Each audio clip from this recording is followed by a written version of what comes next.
भारत में बिजनेस चलाने का मतलब है कई सारे नियमों और डेडलाइंस का ध्यान रखना, है ना? तो आज हम एक ऐसी ही जरूरी कंप्लायंस पर बात करेंगे जिस पर अक्सर लोगों का ध्यान नहीं जाता, लेकिन यह है बहुत जरूरी। देखिए, एनुअल कंप्लायंस कैलेंडर पर एक बहुत ही खास तारीख तेजी से नजदीक आ रही है। यह है FLA रिटर्न फाइल करने की डेडलाइन, और इसे हल्के में बिल्कुल नहीं लिया जा सकता। तो सवाल ये उठता है कि आखिर ये FLA रिटर्न है क्या भला, और क्या हर उस कंपनी को इसके बारे में फिक्र करने की जरूरत है जिसका कोई फॉरेन कनेक्शन है? चलिए इसी को आज आसान भाषा में समझते हैं। तो चलिए सबसे पहले ये समझते हैं कि FLA रिटर्न का असल मतलब क्या है और इससे इतना जरूरी क्यों माना जाता है। देखिए, FRFL का पूरा नाम है annual return on foreign liabilities and assets. ये एक मैंडेटरी यानी अनिवार्य सालाना फाइलिंग है। इसे भारतीय रिजर्व बैंक यानी RBI को सबमिट करना होता है ताकि वो फॉरेन एक्सचेंज से जुड़े लेन देन पर नजर रख सके।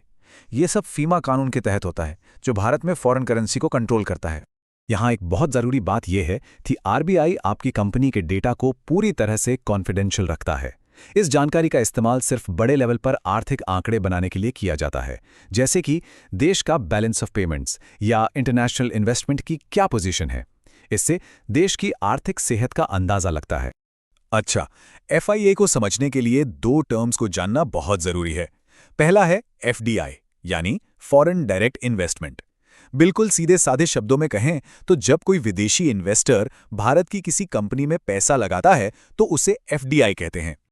और दूसरा टर्म है ODI, जो FDI का ठीक उल्टा है। जब कोई भारतीय कंपनी इंडिया से बाहर किसी दूसरे देश की कंपनी में इन्वेस्ट करती है तो उसे ODI यानी ओवरसीज डायरेक्ट इन्वेस्टमेंट कहा जाता है। तो अब आता है सबसे बड़ा सवाल, क्या ये नियम आपकी कंपनी पर भी लागू होता है? कैसे पता करें? ये नियम कई तरह की एंटिटीज पर लागू होता है, चाहे वो प्राइवेट लिमिटेड कंपनी हो, LLP हो या फिर एक पार्टनरशिप फर्म। यहाँ स्क्रीन पर पूरी लिस्ट देख सकते हैं कि कौन कौन इसमें शामिल है। तो ये पता लगाने का तरीका बहुत सिंपल है, बस खुद से दो सवाल पूछने हैं। पहला, क्या कंपनी में कभी भी बाहर से कोई फॉरेन डायरेक्ट इन्वेस्टमेंट यानी FDI आया है? और दूसरा सवाल, क्या उस कंपनी ने भारत से बाहर किसी दूसरे देश की कंपनी में इन्वेस्टमेंट यानी ODI किया है? तो निचोड़ ये है कि अगर पिछले फाइनेंशियल ईयर के आखिर में किसी भी कंपनी की बैलेंस शीट में कोई भी FDI या ODI आउटस्टैंडिंग था तो उसे 15 जुलाई तक FLA रिटर्न फाइल करना ही करना है। ये डेडलाइन एकदम पक्की है। ठीक है, मान लीजिए कि आपको फाइल करना है, तो इसका प्रोसेस क्या है? चलिए इसे स्टेप बाय स्टेप समझ लेते हैं। ये पूरे की पूरी प्रक्रिया ऑनलाइन है। सबसे पहले RBI के फ्लेयर पोर्टल पर जाना है, वहां अपनी कंपनी को रजिस्टर करना है और फिर मिले हुए यूजर ID और पासवर्ड से लॉगिन करके ऑनलाइन फॉर्म भरकर सबमिट कर देना है। देखा जाए तो काफी सिंपल प्रोसेस है। एक चीज का खास ध्यान रखना है, फाइलिंग हमेशा RBI के ऑफिशियल FLIR पोर्टल से ही करें। किसी भी मिलती जुलती या गलत वेबसाइट से बचना बहुत जरूरी है।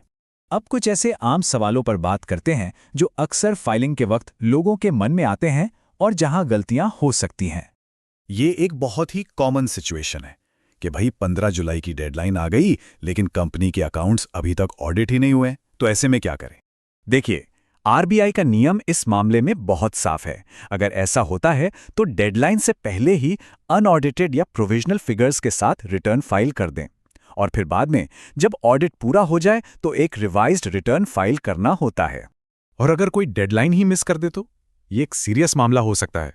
इसे बिल्कुल भी हल्के में नहीं लेना चाहिए। FLA रिटर्न फाइल न करना फॉरेन एक्सचेंज मैनेजमेंट एक्ट यानी फीमा का उल्लंघन माना जाता है, और इसके लिए RBI भारी भरकम पेनल्टी लगा सकता है।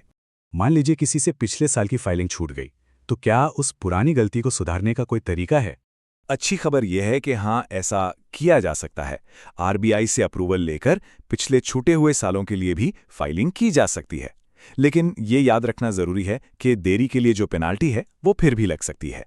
तो आज की पूरी बातचीत का सार क्या है? पहली बात, अगर किसी कंपनी में फॉरेन इन्वेस्टमेंट यानी FDI है या उसने विदेश में यानी ODI किया है तो 15 जुलाई तक FLA रिटर्न जरूरी है। दूसरी बात, ऑडिट नहीं हुआ है तो प्रोविजनल डेटा से फाइल करें। तीसरी, फाइलिंग सिर्फ RBI के FLAR पोर्टल पर ही होगी। और सबसे जरूरी, इसे मिस किया तो फीमा के तहत पेनल्टी लग सकती है। और आखिर में एक सवाल जो सोचना चाहिए, आज की ग्लोबल इकोनॉमी में जैसे जैसे बिजनेस तेजी से बढ़ रहे हैं, क्या उनका कंप्लायंस भी उसी रफ्तार से चल रहा है?